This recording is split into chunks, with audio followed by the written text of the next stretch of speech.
You open your bank app. Again, your balance stares back at you like a frozen stare. Numbers that should feel like progress, but instead feel stuck. You've been grinding for years, saving every spare dollar, cutting corners, skipping nights out. And yet, it still feels like the finish line keeps moving. The bills, the emergencies, the creeping costs, they're relentless.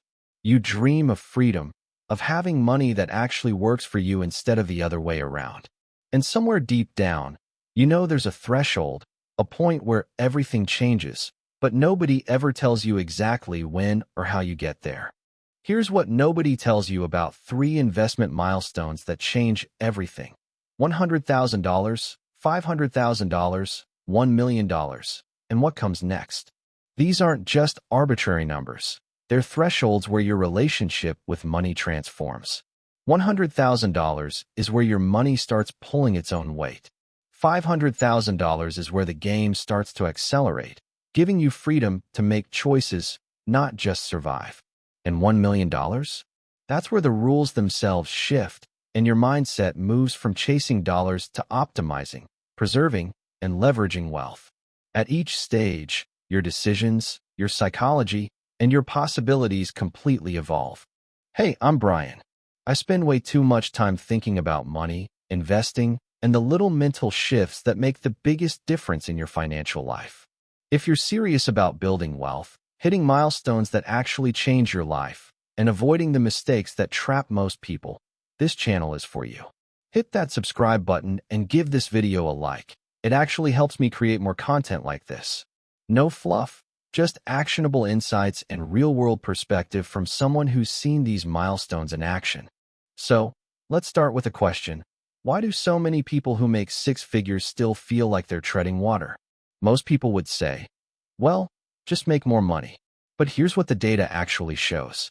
According to the Federal Reserve, nearly 40% of Americans can't cover a $400 emergency without borrowing. And even among households earning over $100,000 a year, almost half still live paycheck to paycheck. Income alone doesn't create security, your net worth does. Most financial advice focuses on the short term. Cut your lattes, max your 401k, don't buy the new car.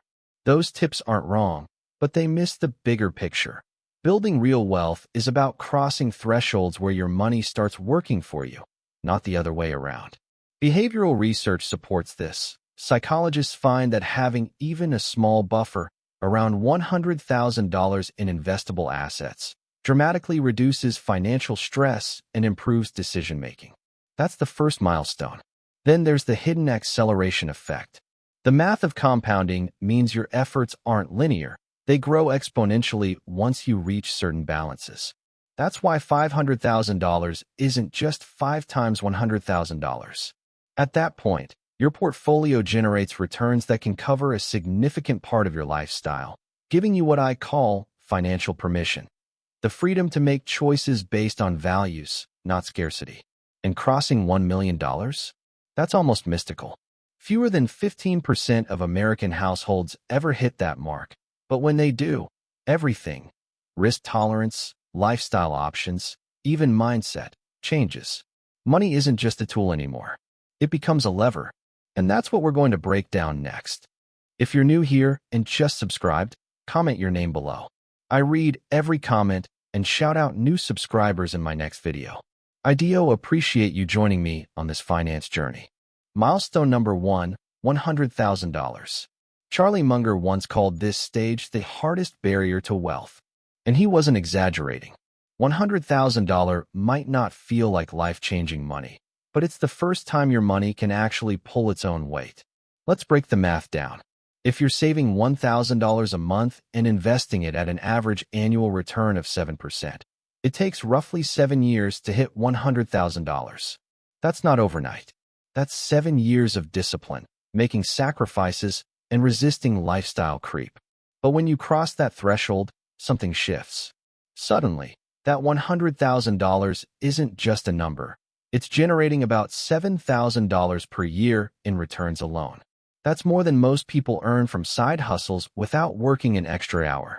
Your money starts working while you sleep. Psychologically, it's a game changer. Behavioral economists call this the financial breathing room effect. When you have a buffer, you stop reacting to every small emergency. Decisions feel less stressful. You can sleep at night without wondering how you'll cover a flat tire or an unexpected medical bill. Here's a real-world example. Imagine two friends, both making $60,000 a year. Friend A saves nothing. Friend B saves consistently and reaches $100,000. Friend A reacts to every expense with anxiety, while friend B can say, "I've got a cushion. I can take my time." That freedom, that confidence, starts to compound as much as the money itself. But here's where people mess up. Lifestyle creep is the silent killer. You hit $100,000 and suddenly justify a bigger car, fancier vacations, or investing in experiences. The returns from $100,000 can disappear fast if you inflate your lifestyle before building discipline. The key at this stage is resisting the temptation to spend your first milestone and instead letting it anchor your future financial decisions. Milestone number 2, $500,000. Now we reach $500,000. This is where the game changes dramatically. At $500,000, a 7% return is $35,000 per year, close to the median individual income in the US suddenly. The market isn't just a place to make money. It's a tool that generates meaningful financial freedom. Let's visualize the math. If you keep saving $1,000 per month at 7% after reaching $100,000, you'll reach $500,000 in roughly 10 to 15 years. But here's the magic. Compounding accelerates. The larger your base, the more the returns generate themselves, creating a snowball effect. That's why investors who stick it out see the acceleration others miss. At this stage, your relationship with risk shifts. You can afford to ride out downturns, invest more confidently, and diversify across multiple asset classes. Behavioral data from brokerages shows that investors with portfolios above $500,000 are less likely to panic sell during recessions, precisely because their core is secure. There's also what I call financial permission, the freedom to make decisions based on what you want, not just what you can afford. Maybe it's taking a sabbatical, starting a business, or moving closer to family. The money gives you choice, not just security. But let's be honest, getting here is hard. It takes 10 to 15 years of consistent effort, delayed gratification, and mental resilience. You'll face burnout, tempting shortcuts, and setbacks. The real win at this stage isn't just money. It's character. You develop patience, strategic thinking, and the ability to defer impulses.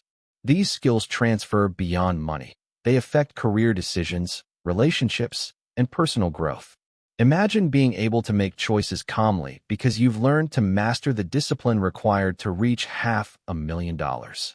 That's the unseen power of milestone number 2. Milestone number 3, $1 million. Now we step into the almost mystical realm of $1 million.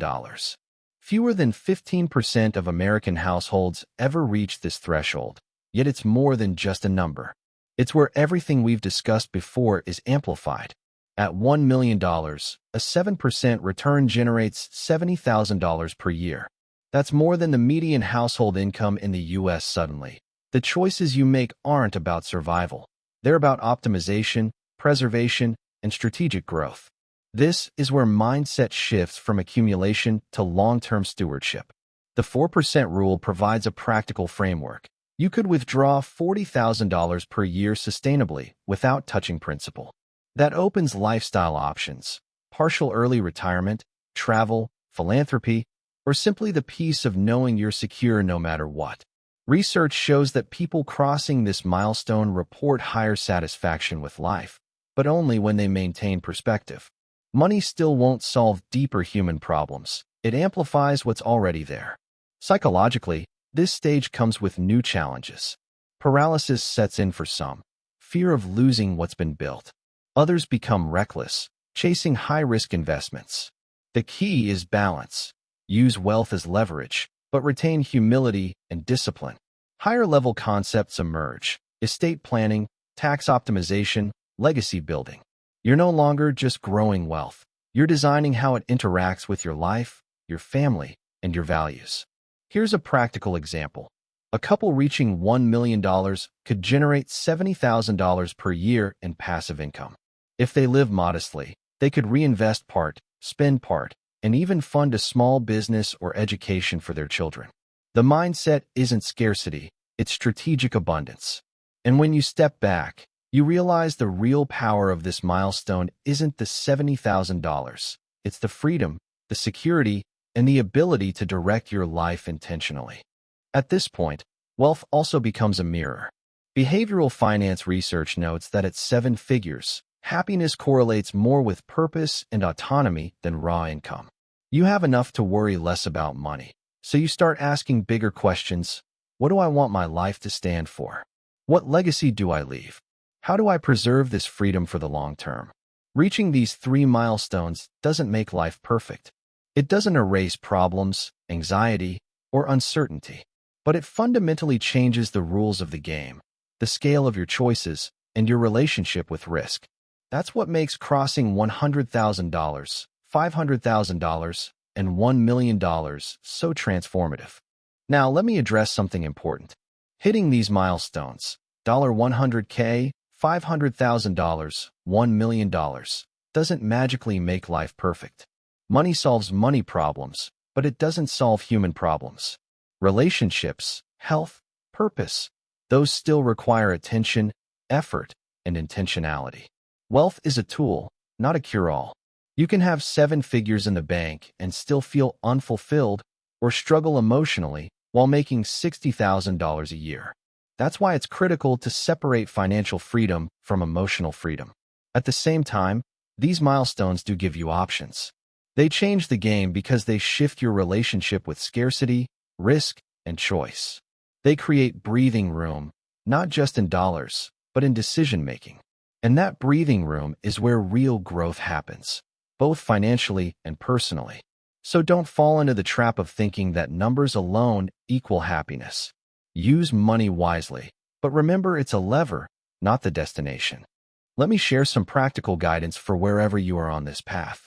If you're working toward milestone number 1, $100,000, focus on saving, investing, and resisting lifestyle inflation. Automate $1,000 a month into a diversified portfolio. Even a small increase in contributions compounds meaningfully over time. For example, at 7% annual returns, that $1,000 per month grows to $100,000 in about 7 years. Warning: avoid inflating your lifestyle after small wins. Every dollar saved now compounds into breathing room later. If you're between milestone number 1 and milestone number 2, $500,000. This is where strategy and patience matter. Focus on diversification, mixed stocks, bonds, and maybe real estate. Maximize employer-sponsored accounts like 401(k), S, or IRAs. Reinvest returns rather than spending them. Understand risk. Downturns aren't disasters. They're opportunities for long-term growth. Mathematically, $100,000 growing at 7% compounds to $500,000 in about 25 years, but accelerating contributions and reinvesting dividends can shorten that timeline significantly. Warning: don't panic sell or chase fads. Discipline compounds faster than luck. If you're approaching or have crossed milestone number 3, $1 million, congratulations. Your focus now shifts from growth to optimization. Consider tax strategies, estate planning, and managing withdrawals. Using the 4% rule, a $1 million portfolio could support $40,000 per year without touching principal. At this level, your real task is aligning money with purpose. Warning: wealth can induce decision paralysis or reckless risk-taking. Stay grounded and intentional. Across all stages, the math is clear. Small, consistent contributions, disciplined investing, and resisting unnecessary spending lead to exponential outcomes. The psychological guidance is equally important. Cultivate patience, embrace delayed gratification, and use milestones as motivation, not permission to relax. Regardless of your stage, remember, every action compounds, both financially and personally. The sooner you start, The sooner these milestones begin transforming not just your portfolio, but how you think, decide, and live. Regardless of your current milestone, I want to leave you with this. The real win isn't the money itself, it's who you become along the way. Discipline, patience, long-term thinking, those aren't just financial skills. They shape your character, your decisions, and your freedom. And if you're watching this feeling discouraged, thinking, I'll never reach $100,000, let alone $1 million, remember this. Time is going to pass anyway. You have more control than you think. You can control your savings rate, your investment habits, and the decisions you make consistently every month. You can't control market downturns, unexpected emergencies, or tax law changes, but you can control your preparation, your mindset, and your choices. Focus on what you can control. Make small, intentional decisions today. Build habits that compound over months and years. Celebrate milestones, no matter how small, because each one builds momentum. And remember, every dollar, every decision, every lesson compounds, not just in your bank account, but in your confidence, clarity, and options. So don't get lost in the numbers. Get lost in the journey. The growth, the learning, and the freedom you earn are the true rewards. Keep your eyes on the process, and the results will follow. That's the whole game. I'd love to hear from you. Which milestone are you working toward right now, and which insight surprised you the most? Drop a comment below. I read every single one, and your story might inspire someone else in this community. If you found this video valuable, hit that like button and consider subscribing so you don't miss future insights on building wealth intentionally. Let's keep learning, growing, and leveling up together. I'll see you in the next one.